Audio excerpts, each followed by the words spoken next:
నమస్తే. ఇప్పుడు వృశ్చిక రాశి వారు. వృశ్చిక రాశిలో విశాఖ 4వ పాదము, అనురాధ 2, 3, 4 పాదాలు, జ్యేష్ఠ 1, 2, 3, 4 పాదాలు. వారికి ఆదాయ వ్యయాలు రాజపూజ్యాలు. ఆదాయం 8 గాను, వ్యయం 14 గాను, రాజపూజ్యం 4 గాను, అవమానం 5 గాను సూచించారు. కందాయ ఫలాలు విశాఖ వారికి 7, 1, 0, అనురాధ 2, 3, 3, జ్యేష్ఠ 5, 0, 1 గాను చెప్పడం జరిగింది. 6వ ఇంట్లో కుజుడు, 7లో రవి, బుధ, శుక్రుల సంచారం వలన ఆ సమయంలో కొంచెం మీకు విచారాలు, మనస్తాపాలు కలుగుతాయి. అంటే మనసు ఒడిదుడుకులు కలిగి ఉంటుంది. ప్రభుత్వంతో ఇబ్బందులు కలుగుతాయి. అంటే ప్రభుత్వ పనులు కాకపోవడము, దానివల్ల కొంచెం ఇబ్బందులు కలిగేటట్టుగా ఉంది. శరీరము అందు వేడి, అంటే కొంచెం ఓవర్ హీట్ చేస్తూ ఉంటుంది. కొంచెం శరీరంలో అస్వస్థత కలిగే సూచనలు కనబడుతున్నాయి. కీర్తి బాగా వస్తుంది.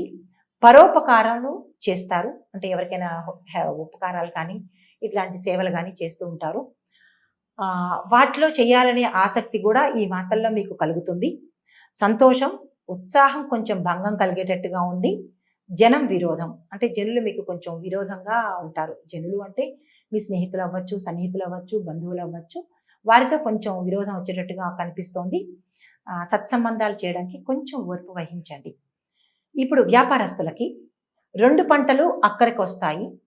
1, 2 పంటలు కూడా మీ చేతికి అందుబాటులో వస్తాయి. వాణిజ్య పంటలు వేసిన వారికి విపరీతమైన లాభాలు వస్తాయి. కాబట్టి వాణిజ్య పంటలు వేసుకోవడంగా చెప్పడం జరిగింది. పండ్ల తోటలు, నర్సరీ వారికి కూడా గతంలో లాగానే, గతం కన్నా ఎక్కువగా లాభాలు గోచరిస్తున్నాయి. ఉద్యోగస్తులకు శ్రమ తగ్గిన ఫలితం ఉంటుంది.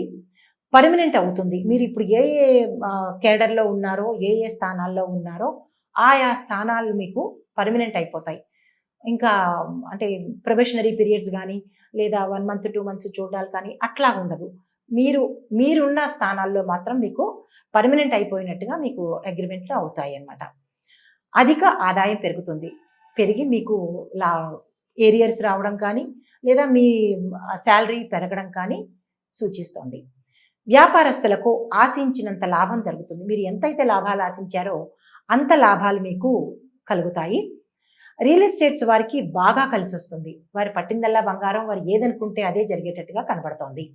రైస్ మిల్లర్లకు కూడా మంచి ఆదాయం సూచించారు. వారికి ఏదైతే ఇంకా వారు అనుకున్న దానికన్నా ఎక్కువగా వారికి పెట్టుబడులు రావడం కానీ, లేదా ఉత్పత్తి పెరగడం కానీ, లాభాలు రావడం కానీ జరుగుతుంది. రాజకీయం వారికి మంచి గుర్తింపు పొందుతారు. శత్రువులు అనుకున్న వాళ్ళు కూడా మీకు మిత్రులుగా మారిపోతారు. సహాయ సహకారాలు ఇస్తారు. అంటే గతంలో శత్రుత్వం ఉన్న వాళ్ళు కూడా ఇప్పుడు మీ మంచితనం తెలుసుకుని మీకు వాళ్ళు మిత్రులయ్యి వారి యొక్క సహాయ సహకారాలు మీకు అందిస్తారు. ఏదైనా పదవి కూడా వస్తుంది. ఇప్పుడు మీకు పదవి లేకపోతే మిత్రుల ద్వారా మీకు పదవి వస్తుంది. ఆ పదవిలో శాశ్వతమైన స్థానం ఉంటుంది. విద్యార్థులకు గత నెలలో కన్నా ఇప్పుడు జ్ఞాపక శక్తి పెరుగుతుంది. తదుపరి చదువుల్లో కూడా మీరు ఎక్కువగా రాణిస్తారు. మంచి మార్కులు, మంచి ర్యాంకులు సాధిస్తారు. మీరు అనుకున్న కోర్సుల్లో, మీరు అనుకున్న కాలేజీల్లో మీకు సీట్లు వస్తాయి. ఇప్పుడు సూచనలు. అనురాధ నక్షత్రం వాళ్ళకి సూచన ఏంటంటే, వృద్ధులకు సహాయం చేయండి. వృద్ధాశ్రమంలో కానీ, ఎక్కడైనా బయట వృద్ధులు కనిపిస్తే వారిని విసుక్కోకుండా వారికి మీకు తోచిన సహాయం కానీ చెయ్యండి. వారిని ఆదుకోండి. శనివారం రోజు ప్రత్యేకించి ప్రతి శనివారం రోజు రావి చెట్టు చుట్టూ 19 ప్రదక్షిణాలు చేయండి. మర్చిపోకుండా ప్రతి శనివారము రావి చెట్టు చుట్టూ 19 ప్రదక్షిణాలు ఓం శనేశ్వరాయ నమః అని అనుకుంటూ 19 చాలు. సాయంత్రం వేళ కానీ, ఉదయం వేళ కానీ 19 ప్రదక్షిణాలు చేయవలసిందిగా సూచించడం జరిగింది. చేస్తే మీకు ఆటంకాలు లేకుండా ఉంటుంది. జ్యేష్ఠ నక్షత్రం వారు గడ్డి మీద నడవాలి.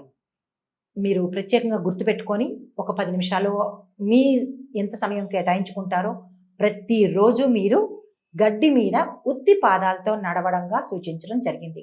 ఈ సూచన తప్పనిసరిగా పాటిస్తే మీకున్న ఒడిదుడుకులు తగ్గుతాయి. ఇది పెద్ద కష్టమైంది ఏమీ కాదు.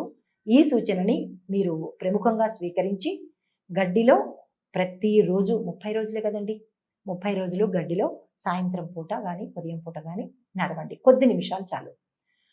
చెట్లకు నీరు పోయండి. మీ ఇంట్లో చెట్లు కానీ, లేదా వీధిలో చెట్లకు కానీ కొంచెం నీళ్లు పోస్తే మీరు అనుకున్న పనులన్నీ చేయగలుగుతారు. ఏవైనా అడ్డంకులు ఆటంకాలు ఉంటే తొలగిపోతాయి. నమస్తే.